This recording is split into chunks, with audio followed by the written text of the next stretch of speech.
Bienvenidos. Hoy nos metemos de lleno en una época que, casi sin darnos cuenta, cambió las reglas del juego para siempre.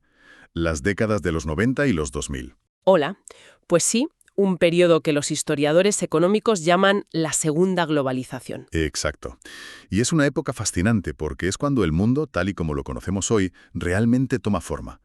Las fuentes que manejamos buscan responder a una pregunta clave: ¿cómo y por qué el centro económico del planeta empezó a moverse de Occidente a Oriente? Eso es como si en esos años se decidiera construir una gigantesca fábrica global. Y en nuestro análisis de hoy vamos a desentrañar los planos que hicieron falta, los cables que se usaron para conectarla y el sistema de cintas transportadoras que se inventó para mover la mercancía. Y sobre todo, ¿quiénes se convirtieron en los nuevos capataces de esa fábrica? Vale, pues para entender este boom, ¿por dónde empezamos? Supongo que un cambio tan masivo tiene que arrancar con una decisión política, ¿no? La de abrir las fronteras de par en par. Sin duda, ese es el primer gran motor, la liberalización comercial. Y ojo, no fue algo tímido. No. Fue una apuesta decidida a nivel global.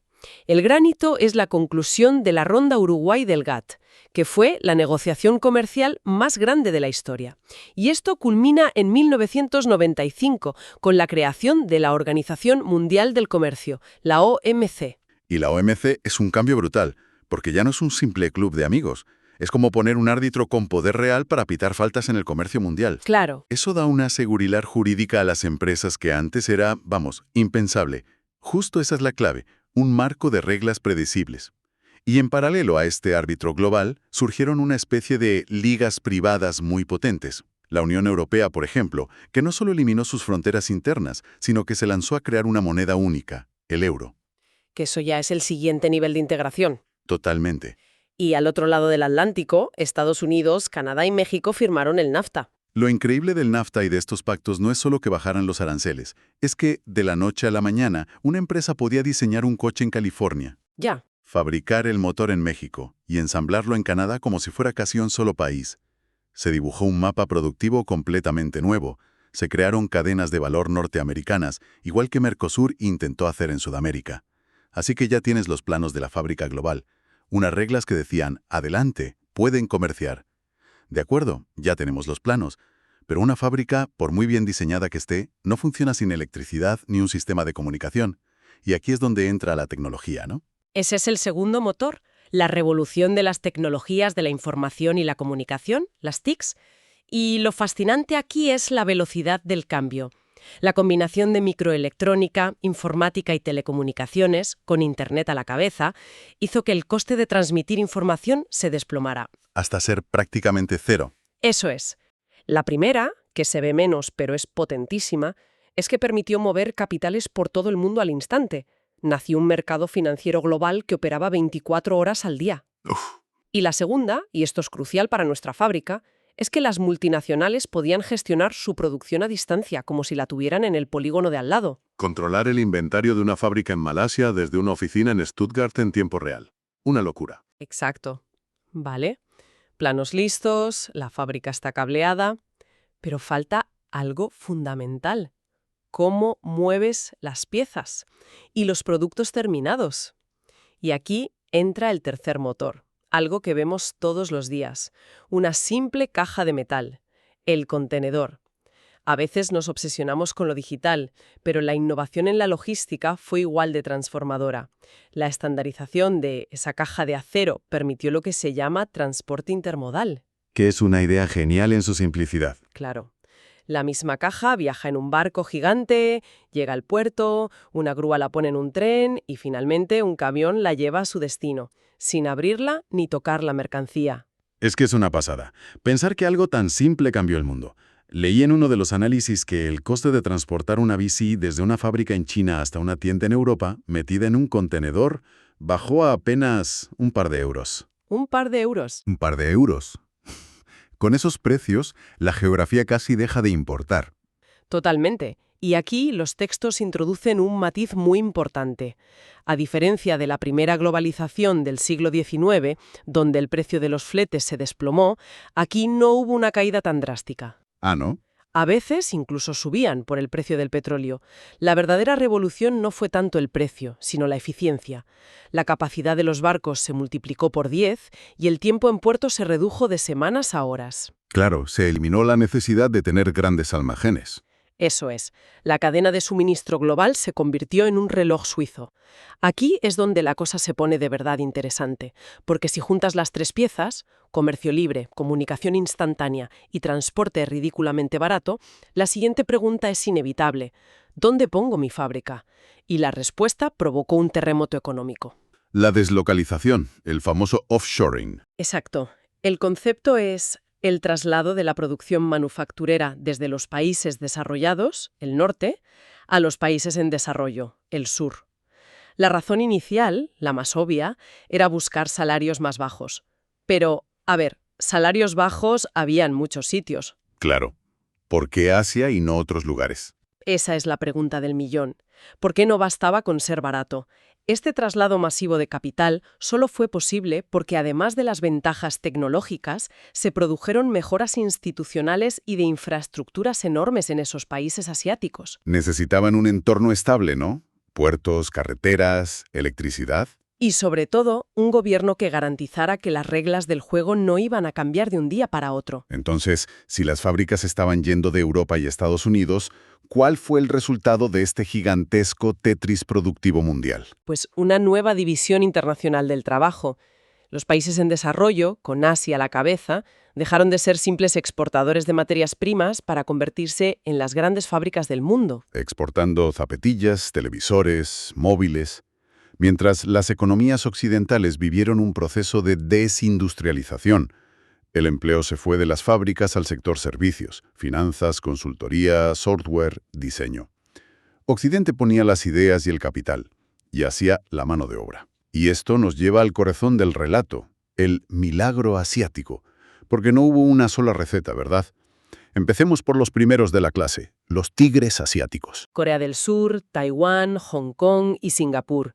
Su modelo es un caso de estudio fascinante porque rompe muchos mitos. Las claves fueron varias. Por un lado, una inversión brutal y sostenida en educación. Para tener mano de obra cualificada. Ahorro altísimas, a menudo por encima del 30% del PIB, lo que les daba capital para invertir. Y en el caso de Corea y Taiwán, una reforma agraria previa que modernizó el campo. Espera, pero todo eso suena a la receta clásica del desarrollo. Los análisis insisten en que hubo un ingrediente secreto, algo más, polémico. Ahí está el punto clave, una política industrial muy activa por parte del Estado. Esto es crucial. No fue un simple nos abrimos al mundo y que gane el mejor. No fue el libre mercado puro y duro. Para nada. Fue una estrategia increíblemente pragmática. En una primera fase, protegieron a sus industrias nacientes con aranceles, para que pudieran crecer sin ser aplastadas por la competencia. O sea que hicieron justo lo contrario de lo que el FMI o el Banco Mundial recomendaban en la época. Exactamente. Pero, y esta es la gran diferencia con otros intentos fallidos, por ejemplo en Latinoamérica, no se quedaron ahí. Una vez que sus empresas, como Samsung o Hyundai, eran competitivas, el Estado las empujó de forma agresiva a exportar masivamente. Una combinación de protección y apertura, muy bien secuenciada. Ni más ni menos. Luego está el caso de China, el gigante que despierta. Su camino, a partir de 1978, fue único. Es como si hubieran diseñado un experimento a escala continental. Totalmente. El modelo chino fue una obra de ingeniería social y económica. El primer paso, y a menudo se olvida, fue en el campo. Se abandonó la colectivización de Mao y se implantó el sistema de responsabilidad familiar, que en esencia era decirles a los campesinos: lo que produzcáis de más, para vosotros. Y el efecto fue inmediato. La producción agrícola se disparó, se acabaron las hambrunas y se generó un excedente de capital y mano de obra que luego iría a la industria. Y a partir de ahí la apertura al mundo, pero con su propio método. Gradual y controlada. En lugar de abrir el país de golpe, crearon zonas económicas especiales en la costa. Shenzhen es el caso más famoso. Pasó de ser un pueblo de pescadores a una megalópolis tecnológica. Eran como laboratorios. Exacto. Laboratorios para atraer inversión extranjera y sobre todo para absorber su tecnología y su know-how. Es que es alucinante. Mientras la Unión Soviética se desmoronaba con su terapia de choque, abriéndolo todo a la vez, China lo hizo poco a poco y manteniendo el control político. Esa es la gran diferencia. China realizó una transición salvaje a una economía de mercado sin ceder ni un milímetro de control político. El Partido Comunista se convirtió en el Consejo de Administración de China Sociedad Anónima. Y en medio de todo esto, ¿qué pasaba con el otro gigante? India. Los textos señalan que su historia fue distinta. No siguió el modelo de la fábrica del mundo. Efectivamente, India siguió su propio camino. Su liberalización fue más tardía, ya en los 90. Pero lo más interesante es que se especializó en un nicho completamente diferente, gracias a una fuerte inversión pública en educación técnica, sobre todo en ingeniería. Se convirtieron en una superpotencia del sector servicios. Eso es, mientras China construía la fábrica de hardware del mundo, India estaba construyendo el departamento de software y de servicios informáticos. ¿Vale? Este crecimiento es tan espectacular que parece casi mágico. Pero claro, en economía no hay magia. Leí sobre la crítica que hizo el economista Paul Krugman, que fue muy sonada. ¿Qué planteaba? Pues Krugman lanzó una pregunta muy provocadora a mediados de los 90. Se preguntaba si el crecimiento asiático era un verdadero milagro de productividad, o sea, si estaban encontrando maneras más eficientes de hacer las cosas. ¿O si era simplemente transpiración? Exacto. Transpiración como sudor. Sí, pues a eso se refería. A un crecimiento basado en una acumulación masiva de recursos. Mover a cientos de millones de personas del campo a las fábricas y construir una cantidad demencial de infraestructuras.